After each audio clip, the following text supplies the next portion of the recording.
Donc cette technique, elle provient d'une... comment dire ? C'est une technique d'origine chinoise qui a été reprise et perfectionnée par les Japonais, les sumi. Donc sumi, ça veut dire peinture, et e, c'est l'encre, sumi e.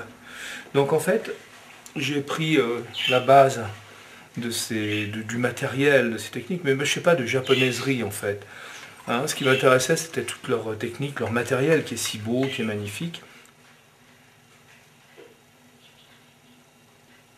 Pour revenir à ça, donc je prépare mon encre, et c'est un temps de réflexion, la préparation de l'encre, pendant lequel on se permet de réfléchir au dessin qu'on va faire, une espèce de méditation qui permet de mettre les idées inutiles en dehors de l'esprit et essayer de focaliser complètement sur le dessin qu'on va produire.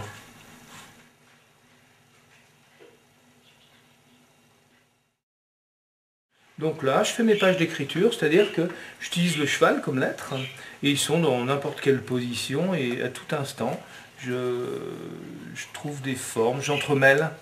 Voilà, donc chacun son langage, chacun ses hiéroglyphes, en fait.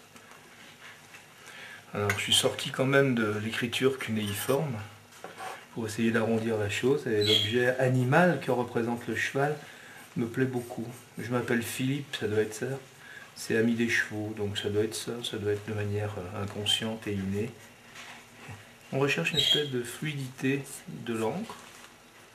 Voilà, deux chevaux typiques de Joly, c'est-à-dire complètement entrelacés, confondus. Il y avait les chevaux de Marly, les chevaux de Dali, maintenant on va pouvoir dire qu'il y a les chevaux de Joly. En